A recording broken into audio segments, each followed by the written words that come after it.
इस चौथे सत्र में सभी का हाथ जोड़कर मैं स्वागत करता हूं और ये बहुत इंटरेस्टिंग है क्योंकि अभी प्रैक्टिकल एस्पेक्ट्स हम लोग देख रहे हैं। अभी तक हमने काफ़ी थ्योरी के बारे में जानकारी, अनाहत चक्र होता क्या है, हमारी चक्र वगैरह के बारे, अब कैसे उसको अच्छा किया जा सके। तो आप पहली स्लाइड्स देख रहे हैं कि पहले हम आसंस आपको बताएंगे कौन कौन से आसंस इसके लिए बहुत फलदायक है। तो आप देख रहे हैं कि ये चक्र आसन है। आप देख रहे हैं यहाँ पे चक्र, हमारा अनाहत चक्र कहाँ होता है? हमारे एग्जैक्टली छाती के बीच में होता है, ठीक है। तो यहाँ आप देख रहे हैं कि तनाव कहाँ आ रहा है? हमारे चेस्ट रीजन में आ रहे हैं। तो इससे हमारा अनाहत चक्र डेवलप होता है, ठीक है। तो जिनको भी अनाहत चक्र डेवलप करना है तो ये आसन वो कर सकते हैं। पर जब वो आसन करते हैं तो आजकल हमने बहुत एक बेकार चीज देखी है कि वहाँ रुकते नहीं है। जब तक आप रुकेंगे नहीं ना, तो वो उसके जो फायदे हैं, physical benefits as well as the spiritual benefits और मेंटल बेनिफिट्स, इमोशनल बेनिफिट्स, वो आपको नहीं मिलेंगे। तो हर एक जो आसन होते हैं उसमें नीचे एक लिखा होता है कि इसको इतनी देर तक आप करेंगे तो इसका फायदा होगा। क्योंकि कोई भी मेडिसिन लेते हैं भाई तो उसका कुछ समय तो लगता है ना इफेक्ट होने को, है ना। तो ये भी एक प्रकार की मेडिसिन है। तो जो चक्रासन नहीं कर सकते वो ब्रिज पोज कर सकते हैं, है ना। इसमें भी आप देखिए कि छाती की ओर काफी स्ट्रेस आ रहा है ना। आप देखेंगे ये भुजंग आसन में देखिए यहाँ पे भी चेस्ट रीजन में काफी स्ट्रेचिंग हो रहा है। तो ये भी कोबरा पोज भी काफी महत्वपूर्ण है। इसके बाद में चलते हैं हम हलासन, है ना। तो यहाँ पे भी देख रहे हैं कि यहाँ कॉम्प्रेशन हो रहा है हमारे चेस्ट रीजन, है ना। ये अर्ध मत्स्यंतर आसन भी बोलते हैं। तो यहाँ पे ट्विस्टिंग हो रहा है हमारा जो छाती का एरिया है, ठीक है। यहाँ देख रहे हैं कि रिवर्स प्लैंक है। यहाँ पे भी देखिए चेस्ट में इसमें आ रहा है, स्ट्रेचिंग आ रहा है। यहाँ बो पोज में भी देख रहे हैं, यहाँ पे भी स्ट्रेचिंग आ रहा है। उष्ट्रासन में देख रहे हैं, यहाँ पे थोड़ा सा फर्क बताया गया है। एक हाथ से अनाहत चक्र पे नमस्ते कर रहे हैं। वही पाश्चात्य देशों में बहुत सारा प्रयोग किया जाता है, पर अगर हमारी बात हिंदुस्तान में देखेंगे तो यहाँ पे ये सही उष्ट्रासन है। यहाँ पे जबरदस्त तनाव आ रहा है इधर छाती की ओर, और ये बहुत अच्छे हैं। हस्तपादासन में भी आप देखेंगे हमारा यहाँ पे स्ट्रेचिंग आ रहा है ना। यहाँ देखिए मर्जरा आसन में, कैट पोज में, इसमें भी छाती की ओर तनाव आता है। इसमें भी देख रहे हैं मत्स्य आसन में, है ना। दूसरे प्रकार का भी मत्स्य आसन है जो यहाँ पे यूएसए या पाश्चात्य देशों में नहीं कर सकते हैं, डिफिकल्ट जाता है ये। तो वो एकदम सिंपल वाला करते हैं, ठीक है। छाती को ऊपर उठा देते हैं और गले को ज्यादा स्ट्रेच करते हैं, ठीक है। ये सुप्त बद्ध कोणासन, इसमें भी दोनों एड़ियों को एक दूसरे से, तल पैर को एक दूसरे से जोड़ लेते हैं और रिलैक्स होके पड़े रहते हैं शवासन के समान, ठीक है। अब सूर्य नमस्कार देख लीजिए। इसमें सभी चक्र, इसलिए बोलते हैं सूर्य नमस्कार को बहुत ज्यादा महत्व दिया गया है कि इसमें सभी चक्र आपके बैलेंस हो जाएंगे सहस्त्रार को छोड़कर, ठीक है। आप देखेंगे अभी 12 पोस्ट में कैसे होता है। और वात पित्त कफ, कोई भी बीमारी हो, ये तीनों के लिए काम करता है। बहुत सारे आसन होते हैं जो वात को अच्छा करते हैं, बहुत सारे आसन होते हैं वो पित्त को अच्छा करते हैं, बहुत सारे आसन है वो कफ को अच्छा कर सकते हैं। तो आपको कौन सा आयुर्वेद डॉक्टर की तरफ से पता कर लीजिए कि कौन सा मुझे वात पित्त कफ कौन सा इम्बैलेंस हो गया है, ठीक है। वो हिसाब से फिर आप उसका भी चयन कर सकते हैं कि कौन सा मुझे आसन करना है, ठीक है। पर सूर्य नमस्कार आप करेंगे तो सब वात पित्त कफ को बैलेंस करता है। कुछ कुछ आसन ऐसे होते हैं वो वात पित्त कफ को तीनों को बैलेंस कर देते हैं। जिनके तीनों बैलेंस है वो वैसे आसन कर सकते हैं। तो काफी इंटरेस्टिंग है ये। पर वही है कि आपको वैसे गुरु मिलना चाहिए, वैसे जानकार योग टीचर मिलना चाहिए, ताकि वो आपको आपकी क्या रिक्वायरमेंट है, आपकी रिक्वायरमेंट, जनरल स्टेटमेंट नहीं, जनरल तो वो जनरल हो जाता है, आपको उससे ज्यादा फायदा नहीं मिलने वाला। पर आपकी स्पेसिफिक अगर कोई दोष है उसके हिसाब से अगर पर्टिकुलर वो देते हैं, उतने समय वहां पे रुकने के लिए कहते हैं, तो आप देखेंगे कि इमीडिएटली आप पे वो असर होना चलो जाता है। बहुत लोग बोलते हैं ना कि हम इतने साल से, इतने महीने से मैं ये कर रहा हूँ वो कर रहा हूँ, मुझे कुछ असर नहीं हो रहा है। तो वो सही तरीके से नहीं करने से हो रहे हैं, ठीक है। और कुछ लोग बोलते हैं कि भाई मैंने 15 दिन का ही सेशन किया, एक महीने का ही सेशन किया और मुझे फायदा मिल रहा है। तो सब यही है कि कितनी जागरूकता, कितनी एकाग्रता से, कितना तन्मय से आप वो उपयोग कर रहे हैं, कितना कॉन्फिडेंस, कितना विश्वास के साथ कर रहे हैं, और जो बताया गया है आप उतने समय कर रहे हैं कि नहीं है। तो चलिए सूर्य नमस्कार और देखते हैं कि पहला पोज देखिए, इसमें अनाहत चक्र डेवलप हो रहा है आपका। देखिए अंगूठा का जो हमारा बेस है वो उसको टच हो रहा है। इसमें देखिए विशुद्धि चक्र, क्योंकि गले की ओर देखिए काफी तनाव आ रहा है, बाकी जगह भी आ रहा है, पर शास्त्रों में जो लिखा है वो मैं बता रहा हूँ। इसमें स्वादिष्टान चक्र, ठीक है, जो हमारा मणिपुर चक्र के नीचे यहाँ पे कॉम्प्रेस हो रहा है। इसमें आज्ञा चक्र, इसमें देखेंगे मस्तिष्क में के सामने हमारा जो थर्ड आई है उसमें ज्यादा स्ट्रेचिंग आ रहा है। इसमें देख रहे हैं विशुद्धि चक्र, ये भी जो लेडी है उसने और स्ट्रेच करना चाहिए, अपने जो चिन्ह है उसको ऊपर करेंगे तो यहाँ विशुद्धि चक्र में स्ट्रेच आएगा। और फिर नेक्स्ट है मणिपुर चक्र, यहाँ देखिए, है ना, यहाँ पे साष्टांग नमस्कार आसन में यहाँ मणिपुर चक्र कॉम्प्रेस हो रहा है। यहाँ अगेन स्वादिष्टान चक्र स्ट्रेचिंग आ रही है। फिर नेक्स्ट चलते हैं विशुद्धि चक्र, यहाँ पे ये जो चिन्ह है इसको यहाँ टच कर दिया जाता है, तो यहाँ पे हमारा विशुद्धि चक्र कॉम्प्रेस हो रहा है, ठीक है। फिर अगेन आज्ञा चक्र, यहाँ पे देखिए स्ट्रेचिंग हो रहा है ना, तो हमारे डेवलप होते ही अगेन यहाँ पे स्वादिष्टान चक्र कॉम्प्रेस हो रहा है। यहाँ पे फिर अगेन हमारा 11th स्टेप में हमारा विशुद्धि चक्र यहाँ पे देखिए स्ट्रेच हो रहा है, और वापस हम अनाहत चक्र हमारा प्राणायाम में आ जाते हैं, नमस्कार आसन में। तो आपने देख लिया, तो ये भी बहुत महत्व, तो आप कम से कम 12 तो कीजिए, जो ज्यादा कर सकते हैं 24 कीजिए, इसकी तो कोई लिमिट नहीं, 108 तक कर सकते हैं, आपकी क्षमता बढ़ाइए। तो आप देखेंगे कि आपका फिजिकल बेनिफिट्स तो मिलेगा ही, है ना, साथ ही साथ आपका मन इतना स्ट्रांग हो जाएगा, आपका विल पावर इतना स्ट्रांग हो जाएगा कि यू कैन नॉट इमेजिन, और आपको इतनी शांति, इतनी प्रसन्नता मिलेगी कि you will think that you are the happiest person in the world, है ना। आपको मैं अपना उदाहरण देता हूँ कि मैं रोज अभी भी ब्रह्म मुहूर्त में उठ के 3 घंटा में अपना अभ्यास करता हूँ। 1 घंटा मेरा मेडिटेशन, 1 घंटा मेरा प्राणायाम, 1 घंटा मेरे आसन, सूर्य नमस्कार वगैरह वगैरह, ठीक है। तो अपार ऊर्जा आ जाती है, अपार उमंग आ जाती है, ठीक है, और बीमारियों से आप कोसों दूर रहते हैं, ठीक है। तो ये सब बेनिफिट काहे के फायदे हैं, आपको सुनने से नहीं होगा, आपको रोज प्रैक्टिस करना पड़ेगा, सात्विक भोजन करना पड़ेगा, वो बहुत महत्वपूर्ण है। आपका लाइफस्टाइल है वो बहुत सात्विक होना चाहिए। ये इसका मैंने समरी बनाया था सूर्य नमस्कार के कौन कौन से इसमें पोज में कौन कौन से हमारे चक्र डेवलप होते हैं, ठीक है। अब प्राणायाम की ओर चलते हैं। तो प्राणायाम, अगर जैसे कोई बोलेगा कि भाई मेरा अनाहत चक्र मुझे डेवलप करना, मुझे अनाहत चक्र का डेवलप करने के ही प्राणायाम बताए, तो ऐसा नहीं होता है। आप डॉक्टर के पास जाते हैं कोई बीमारी के लिए, तो आपको वही दवा, सिर्फ जैसा ब्लड प्रेशर के लिए क्या है, तो अब वो ब्लड प्रेशर कम करने के लिए ही दवा सिर्फ नहीं देगा, उसके साथ बाकी के भी रहेंगे। इवन जो ब्लड प्रेशर की जो दवा है उसमें भी बाकी के इंग्रेडिएंट्स होते हैं जो उसके साइड इफेक्ट्स कम करने के लिए, और बाकी जो रिलेटेड चीजें हैं जो आपका ब्लड प्रेशर कम कर सकती है, वो चीजें भी रहते हैं। तो बहुत सारे इंग्रेडिएंट्स रहते हैं, साथ ही साथ दूसरी दवा भी डॉक्टर लिख के देते हैं। इसका तात्पर्य ये हुआ कि आपको एक दवा से नहीं कट जमेगा, बाकी भी चीज। तो प्राणायाम जैसे बोलते हैं, जैसे मैंने आसन बताया, तो एक आसन नहीं बताया, बहुत सारे आसन थे उसके अंदर, है ना। तो ये कॉम्बिनेशन वो आपको आपका योग टीचर समझा के देगा कि कौन सा कॉम्बिनेशन कैसे रहा। जैसे बेंडिंग है, आप सामने बेंडिंग करते हैं तो आपको बैकवर्ड बेंडिंग करने के आसन भी करना बहुत जरूरी है। काउंटर है, तो ये सब बारीक बातें या इसमें नहीं चर्चा कर सकते हैं हम लोग, पर वो आपके टीचर आपको अच्छे से। तो वैसे ही जो प्राणायाम है, ये 8 प्राणायाम करना बहुत जरूरी है। एक्चुअली मेन उसकी जो दवा है वो ये है, स्लो भस्त्रिका, फिर नाड़ी शोधन, अनुलोम विलोम, भ्रामरी, उद्गीत वगैरह ये। पर उसके पहले आपको ये आपकी शुद्धि क्रिया जो है, हमारी जो भस्त्रिका, फास्ट भस्त्रिका है या कपाल भाती है, बाह्य प्राणायाम, अग्निसार, इससे आपका शरीर ये होगा, मीन्स शुद्ध होगा। जैसे ये शुद्ध होता है तो हमारा मन भी फिर शुद्ध है, एक दूसरे के पूरक है ये। तो ये आपको करना ही है। शुरुआत में आपको भस्त्रिका, फास्ट भस्त्रिका, स्लो भस्त्रिका, कपाल भाती, बाह्य प्राण अगर ये सब करना ही है, तभी आपको बेनिफिट मिलेगा।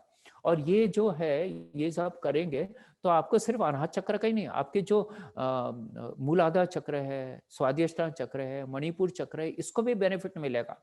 क्योंकि जितना शुद्धि होते रहेगा, धीरे धीरे आपकी पशुता हटते जाएगी। पशु धर्म, पशु धर्म जो जो क्वालिटीज है, यानी स्वार्थीपन, वो हटते जाएगा, और धीरे धीरे फिर आपको ऊपर की जर्नी में स्टार्ट हो जाएंगे, ठीक है। तो नेक्स्ट चलते हैं। ये एक प्रकार का प्राणायाम है जो वायुई मुद्रा बोलते हैं। इसमें दोनों मुट्ठियां बांध लेते हैं और अनाहत चक्र के दोनों ओर रखते हैं और श्वास लेते हुए पूरा एल्बो के साथ हमारी पीछे तान लेते हैं। हमारा पूरा लंग्स खुल जाता है, जिसमें पूरी तरह से पूरी हवा भर लेते हैं पूरे लंग्स में, और इस समय ये विचार करते हैं कि जो भगवान की जो शक्तियां हैं, हमारे ब्रह्मांड की जो कॉस्मोस एनर्जी वगैरह, वो पूरे हमारे शरीर, हमारी जो प्राण शक्ति है वो पूरे मेरे शरीर में आ रही है। मैं प्राण से लबालब हो रहा हूँ, सब बीमारियों से दूर हो रहा हूँ, ऐसा सोचना है। और जब सांस छोड़ते हैं तो फिर से वो प्राण हमारे इसमें, हमारी वायुमंडल में, कॉस्मोस में मिल जाती है। ऐसा आपको 7 बार करना है। मैं तो बोलूंगा 7 बार क्यों, जब इतना फायदा है तो इसको जितने ज्यादा 11 बार करो, 14 बार करो, 21 बार करो, करो इसको, ठीक है। पूरी एकाग्रता से, पूरे विश्वास से श्वास लेते हुए पीछे जाने का है, दोनों हाथों को पीछे लेना है ना। आप देख रहे हैं चित्र में, मैं जो दिख रहा हूं, और वापस फिर वापस उसको ओरिजिनल पोजीशन, फिर से श्वास लेते हुए जाना है, श्वास छोड़ते हुए वापस आने का है। इस प्रकार आपको करना है, ठीक है। अब चलते हैं बद्ध, जितने हमारे बंध जितने हैं ना, वो तो सबसे इसमें महत्वपूर्ण है हमारे उड़ियान बंध, है ना। तो उड़ियान बंध कैसे लगाएंगे, तो पहले तो मूल बंध लगा लेंगे, यानी एनएस का भाग ऊपर खींच लेंगे, जालंधर बंध लगाएंगे, हनवटी को यहाँ टच कर देंगे, है ना। तो हमारी जो सूक्ष्म नाड़ी दोनों तरफ से पैक हो गई, है ना। अब प्राण को जाने के लिए कहीं जगह नहीं है। और फिर हम जब ये उड़ियान बंद लगाते हैं ना, नाभि को और अंदर खींच के, ये कब करते हैं बंद, जब श्वास पूरी तरह बाहर छोड़ देते हैं, श्वास अंदर नहीं रहती है, ठीक है। और फिर हम अंदर नीचे के भाग को ऊपर खींचते हैं, एनएस को भाग को ऊपर टच, ऊपर का जो हमारा जालंधर बंद लगा देते हैं, और उसके बाद में नाभि को और अंदर खींचते हैं, ट्राई करते हैं कि वो हमारे पीछ के रीढ़ की हड्डी को टच हो जाए, ठीक है। तो जब ये करते हैं तो उड़ियान बंद में क्या होता है, एक पुश होता है हमारा। तो हमारी जो मूलाधार चक्र में जो हमारी कुंडलिनी शक्ति जो सोई हुई है, उसको एक पुश मिलता है, एक जोर मिलता है, ताकि वो फिर जागती है और फिर ऊपर उठना चालू कर देती है, ठीक है। तो ये उड़ियान बंद बहुत जरूरी है हमारे कुंडलिनी शक्ति को जागरूक करने के लिए। और उस सूक्ष्म नाड़ी पर, सूक्ष्म नाड़ी को जागरूक करने, उसको प्योर करने के लिए हमारा दोनों नाड़ियाँ, सूर्य नाड़ी, चंद्र नाड़ी, वो बैलेंस होना चाहिए। हमारे 72,000 के ऊपर जो नाड़ियाँ, वो शुद्ध होना चाहिए। वो कैसे होगी, तो अष्टांग योग का पालन करने से। आपको सात्विक भोजन लेना है, सात्विक विचार रखना है, जीवन शैली आपकी नेचर सपोर्टेड होना चाहिए। ये सब षट कर्म बहुत जरूरी है ना। जैसे कपालभाति तो हो जाता है, आप त्राटक बहुत अच्छा है हार्ट के लिए, हमारे मन के लिए, क्योंकि इससे एकाग्रता बढ़ती है। त्राटक, ये अब डिटेल में नहीं चाहेंगे, आप किसी को पूछ सकते हैं, नेट पे भी दिखता है, पर किसी गुरु से अच्छे से सीखिए। बाकी चीजें इतना डिटेल में नहीं चाहेंगे क्योंकि समय लग जाता है। हाँ, ये मृत संजीवना मुद्रा, ये अनाहत चक्र के लिए बहुत जरूरी है। कैसे लगाते हैं, तो पहले जो हमारा फर्स्ट फिंगर है, इंडेक्स फिंगर, उसको प्रेस कर दीजिए अंगूठे से, और फिर बीच की दोनों जो उंगलियां हैं, ठीक है, हाँ, हमारी मिडिल फिंगर और रिंग फिंगर, उसको टच कर दीजिए। हमारा क्या हो गया, मृत संजीवनी मुद्रा हो गया। अपान वायु मुद्रा बोलते हैं इसको। ये बहुत स्ट्रांग रहती है, बहुत जबरदस्त स्ट्रांग रहती है। ये ऐसा बोलते हैं सॉर्बिटाइट का काम करती है, कि अगर मनुष्य का हार्ट अटैक आ गया है और उसको अगर डॉक्टर की तरफ लेके जाना है, तो सॉर्बिट टैबलेट अपन उसकी जीभ के नीचे रख देते हैं। इसी प्रकार ये अगर उस समय लगाया जाए तो उसका बहुत जल्दी असर हो जाता है, ठीक है। पर उतना आदमी इतना तनाव में आ जाता है उस समय, ये सब करना तो नहीं होता है। पर आप रोज करेंगे, जब प्राणायाम वगैरह करते हैं, जब बैठते हैं, तो इस मुद्रा में बैठ सकते हैं, जिससे उसकी शक्तियां बढ़ेगी। ऐसा बोलते हैं सीढ़ी भी अगर चढ़ना है, अगर ये मुद्रा आपने पहले लगा के रखे, रोज कर रहे हैं, तो आपको जो पहले जो स्ट्रेस आता था सीढ़ी चढ़ने से, आपका दम फूलता था, वो भी कम हो जाता है। दूसरा है लोटस, है ना। ये भी बहुत जबरदस्त मुद्रा है, ठीक है, ये भी आप कर सकते हैं। फिर इंटेंस फिजिकल एक्सरसाइज, अगर हम दौड़ते हैं, रनिंग करते हैं, मशीन चलाते हैं, साइकिलिंग करते हैं ना, तो ये भी ब्रिस्क वॉक करते हैं। फिर डीप ब्रीथिंग का जैसे मैंने बताया है कि वो तो करना ही पड़ेगा। तो क्योंकि उस समय लॉट्स ऑफ एनर्जी हमारी अंदर जाती है जो हमारी इम्यूनिटी पावर को बढ़ाती है, हमारी मन की शक्ति को बढ़ाते हैं। और हरदम सत्य का, जैसे यम नियम में हमने देखा, अहिंसा, सत्य, अस्तेय, ब्रह्मचर्य, अपरिग्रह, फिर शव, संतोष, तप, स्वाध्याय, ईश्वर प्रणिधान, ये जो अगर 10 नियम का हम पालन करते हैं तो डेफिनेटली आपका अनाहत चक्र बहुत पावरफुल बन जाएगा और आप सभी लोग आपको चाहने लगेंगे। यम नियम जैसे मैंने अभी बताया कि 5 रूल्स उसके, 5 रूल्स इसके, नियम के और यम के, ये भी बहुत महत्वपूर्ण है। और मेडिटेशन करना बहुत जरूरी है ना, क्योंकि आजकल जो बीमारी हो रही है ना साइकोसोमेटिक, ये पूरा मन हमारा इतना स्ट्रेसफुल हो गया है ना कि उसको अगर शांत करना है तो मेडिटेशन से उपाय, उससे अच्छा उपाय चैंटिंग ऑफ मंत्रास आप बोल सकते हैं, वो भी जबरदस्त है। विशुद्धि चक्र भी उससे डेवलप होता है। कलेक्टिव मेडिटेशन बहुत जरूरी है, अर्थात कि आप अकेले करते हैं तो इतना आपको बेनिफिट नहीं मिलेगा, पर आप रोज कहाँ जाएंगे, आप कोविड-19 में तो पॉसिबल ही नहीं है, तो आपको अभी अकेले करना पड़ेगा। पर जब अच्छा हो जाएगा वातावरण तो आप फिर कलेक्टिव मेडिटेशन की बहुत बहुत शक्ति है। आप देखेंगे कि सबकी शक्तियां मिलके एक शक्ति बढ़ जाती है जो आपको भी प्राप्त होती है और उससे आपको बहुत फायदा होता है। तो कलेक्टिव मेडिटेशन के ये फायदे हैं। नेक्स्ट है तो ये आपकी एनर्जी जो है सबकी मिलके एकाग्र बढ़ती है और फिर आपको ऐसा लगता है कि हम सब स्वर्ग में, कितना बहुत आनंद आता है। कभी आप देखना उसमें आपकी विवेक शक्ति भी बढ़ जाती है, ठीक है। उसमें आप डांस भी कर सकते हैं। कौन सा डांस कर सकते हैं, तो हमारे जो शास्त्रोक्त डांस है वो ही करना चाहिए। वो जो पाश्चात्य डांस अगर करने बैठे गए तो उसमें हमारी इंद्रियां उत्तेजित होती है, हमके मन का कभी शांत नहीं होता उससे, ठीक है।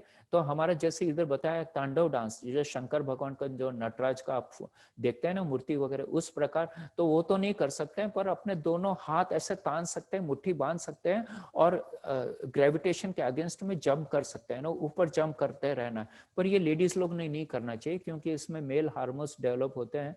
तो उन्होंने कौन से हार्मोन कौन सा करना चाहिए, तो उन्होंने अपने शास्त्रोक्त जो डांस है, क्लासिकल डांस है, रिलीजियस डांस वगैरह है, वो करना चाहिए। उससे उससे डेवलप होता है। फिर मौन व्रत रखना बहुत जरूरी है। आजकल हम बहुत ज्यादा बोलते हैं, तो आप मौन व्रत रख सकते हैं, है ना। सुबह आप उठते हैं तो जब आप ध्यान लगाते हैं या आसन करते हैं, प्राणायाम करते हैं, वॉकिंग करते हैं, तो मत बात करिए। जितना ज्यादा आप मौन का इस्तेमाल करेंगे उतना ही ज्यादा आपका ये स्पिरिचुअलिटी बढ़ेगा, आपका अनाहत चक्र डेवलप होगा। सेल्फलेस सर्विस, लोगों की सेवा करना बहुत जरूरी है।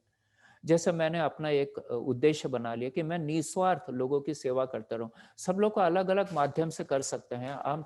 हम योग के माध्यम से कर रहे हैं। अब जैसे विदेश में बैठे हैं तो हम ये वेबिनार के द्वारा हम एक नया पैसा नहीं लेते हैं। बहुत जगह हमारे ये चलते हैं अलग अलग वेबिनार्स, पर हम किसे बस ये हमने जाना, और मुझे बहुत खुशी मिलती है। सबसे ज्यादा खुशी जब आप लोगों को ज्ञान बांटते हैं। ऐसा बोलते हैं ना, सबसे बड़ा जो दान है वो ज्ञान दान है। अगर वो अन्नदान तो है ही, पर उससे ज्यादा लोगों को सही जानकारी देना वो बहुत बड़ा दान होता है। तो आप लोग भी जुड़ जाइए, आप लोग भी सीखिए, आप लोग भी मदद कीजिए लोगों की अलग, जिससे आपको अगर पैसे से मदद करते हैं पैसे से कीजिए, टाइम से मदद कर सकते हैं, नॉलेज से, एक्सपीरियंस से, फिजिकल एनर्जी से करिए, आपको बहुत फायदा होगा। और सबको एक्सेप्ट कीजिए कि वो सब आपके हैं, कोई भी दूजा नहीं है। और कीप योर माइंड ओपन, हरदम कुछ नई नई चीजें सीखने के लिए, और हरदम जो सत्य है उसको उसको उसको समझिए, उसको एक्सेप्ट कीजिए, और अपनी जो मिस्टेक है उसको भी एक्सेप्ट कीजिए, उसको झांकिए मत। क्योंकि जिसका मन बहुत अच्छा होता है वही अपनी मिस्टेक एक्सेप्ट करता है, बाकी जो जिनका मन साफ नहीं होता वो कभी एक्सेप्ट नहीं करेंगे, ठीक है। तो बहुत जरूरी है, डोंट आर्ग्यू, कभी आर्ग्यू मत करो। सामने वाला क्या बोलता है ध्यान से सुनो, और अगर आपको लगता है कि इसमें कुछ दम है तो उसको जरूर से अप्रिशिएट करो, और उस समय नहीं, बाद में, ठीक है। उस समय तो भड़का हुआ रहता है वो। फिर जैसे एक बहुत सुंदर उदाहरण देके फिर हम यहाँ पे समापन की ओर जाएंगे कि जैसा सत्संग है, स्पिरिचुअल कंपनी जो है ना, हमने ज्यादा से ज्यादा सत्संग, अच्छे लोगों से जुड़ो, सत्संग में जाओ। तो ये ऐसा है कि आपका एक पैर पानी में है नदी के, और एक पैर आपका किनारे में है, यानी हार्ड सरफेस पे है, और एक पानी में है। अगर आप पानी में एक पैर रखेंगे तो एक समय ऐसा आएगा कि जोर से पानी का बहाव आएगा और वो आपको लेके चले जाएगा, यानी वापस आप वापस किस में गिर जाएंगे, मनुष्य धर्म पशुता धर्म में। पर अगर आपका एक पैर बाहर है और आपने उस पे खड़े हो गए हैं और ये पैर यहाँ से निकाल लिया है, तो आप बच जाएंगे हार्ड सरफेस में, यानी मनुष्यता इसमें आ जाएंगे। वही बताया है कि बहुत जरूरी है आपको वहां से पैर निकालना और हार्ड सरफेस में रखना। हार्ड सरफेस यानी हमारा जो अनाहत चक्र है, हमारा मनुष्यता धर्म है, हमारा जो आगे की जर्नी है, उसके तो बहुत जरूरी है हमारा स्वभाव में ये आना कि क्या सही है क्या गलत, इसका चुनाव करना जरूरी। और जब आपका अनाहत चक्र डेवलप हो जाता है ना, तो ये सब चीजें आ जाती है। ठीक है, तो आपके जो है कि आपको इसमें स्ट्रगल करना है कि कौन सा सही मार्ग है। एनिमल है, खाओ पियो मौज मस्ती करो, कि ऊपर मोक्ष पाना है मुझे आध्यात्मिक, जिसके कारण कोई बीमारी नहीं रहेगी, न मानसिक न शारीरिक। तो ये एक प्रकार का चैलेंज होता है अनाहत चक्र के लिए। ठीक है, अब कौन सा खाद्य पदार्थ खाना चाहिए, जैसे मैंने बताया कि जितने ग्रीन चीजें हैं, पाले भाजी से लेके जितने भी ग्रीन कलर के हर्ब्स है, स्पाइसेस है, कुछ भी है, वो सब आपको लीफी वेजिटेबल्स वगैरह खाने का है। और सात्विक भोजन खाना है, वो मैंने सबसे पहले आपको बता दिया था। ठीक है, जैसे ब्रोकली हो गया, पालक हो गया, कॉलीफ्लावर हो गया, कैबेज हो गया, है ना, हरी धनिया हो गई, ये सब आपको खाना है। ग्रीन टी आप ले सकते हैं हार्ट चक्र को डेवलप करने के लिए। जैसे तुलसी हो गया, उसमें अजवाइन डाल सकते हैं, उसमें धनिया डाल सकते हैं सूखी वाली, तो ये भी हमारा अनाज चक्र को डेवलप करता है। अब एक 5 मिनट के लिए सब लोग अपनी आंखें बंद करेंगे, अपने बॉडी को रीढ़ की हड्डी सीधी करेंगे और एक बीज मंत्र हम यहाँ बोलेंगे और उसके बाद में समापन कर रहे हैं। ठीक है, तो जैसा मैंने आपको बताया था कि इसका उच्चारण क्या करना है, यम। जैसे देखिए ओम का उच्चारण हम लोग कैसे करते हैं कि ओम, ऐसा लंबा खींचते रहते हैं ना, तो यम को भी ओम के समान ही आपको उच्चारण करना है।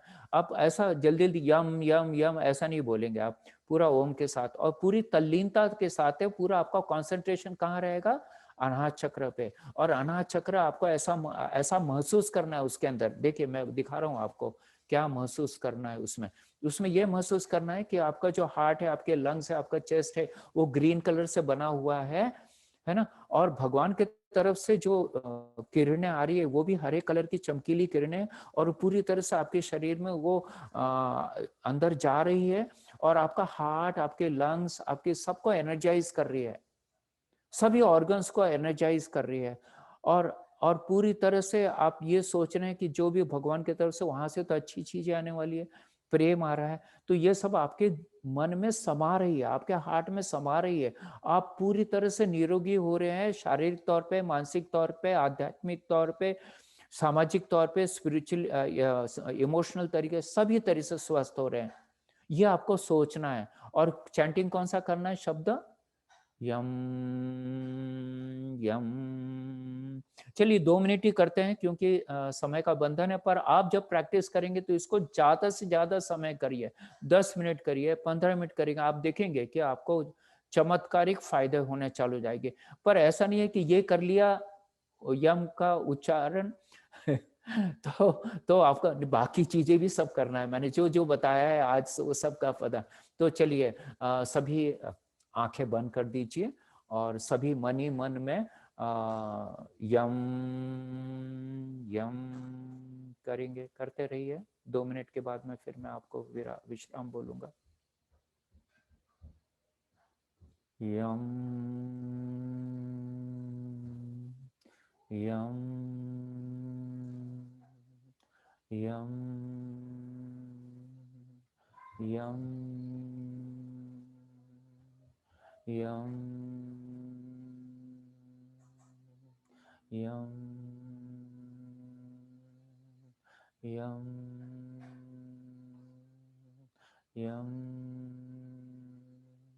यम यम यम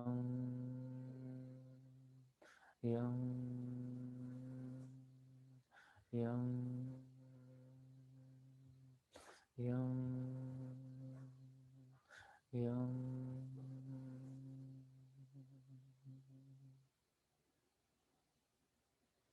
चलिए आंखें बंद रखिए, दोनों हाथ ऊपर उठाइए, दोनों हथेलियां एक दूसरे से रगड़िए, उसमें योगिक एनर्जी निर्माण कीजिए और फिर बंद आंखों पे उसे दोनों हथेली को रख दीजिए, रगड़ते हुए उसमें एनर्जी, पॉजिटिव एनर्जी निर्माण हो रही है, एक उष्णता निर्माण हो रही है।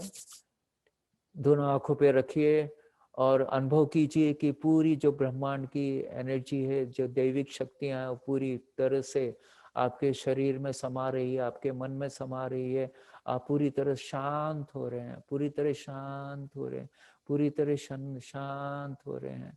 धीरे धीरे हमारे दोनों जो हथेली है जिसमें पॉजिटिव एनर्जी, हमारी योगिक एनर्जी, धीरे धीरे पूरे शरीर पे उसको घुमा लीजिए ऊपर से नीचे तक और धीरे धीरे आँख खोलिए। देखिए 2 मिनट है, पर 2 मिनट का भी आप पे असर हुआ होगा, मुझे पूरा पता है। ठीक है, तो आप जब ज्यादा समय करेंगे तो आपका पूरी तरह से मन पवित्र हो जाएगा। ठीक है, तो आ, सभी से मैं विदा लेने के पहले आपको सभी लोग को बहुत बहुत धन्यवाद देना चाहता हूँ और सभी जरूर से इसे लाइक कीजिए अगर आपको पसंद आता है तो, और शेयर जरूर से कीजिए।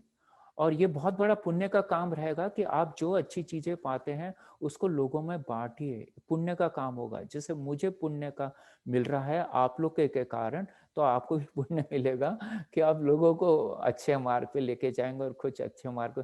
तो सभी को इसी आशा के साथ में मैं सभी को आशीर्वाद भी देता हूँ और सबको नमस्कार नमस्कार भी करता हूँ, सबको प्रणाम भी करता हूँ। और आप हर वक्त खुश रहे, आपकी पूरी फैमिली खुश रहे और आप सभी लोगों की सेवा में जुड़ जाइए। और आगे हम एक नया विषय लेके आएंगे, उसके लिए आप जरूर से ये चैनल देखते रहिए और जरूर से लाइक कीजिए। सभी को ओम हरि ओम।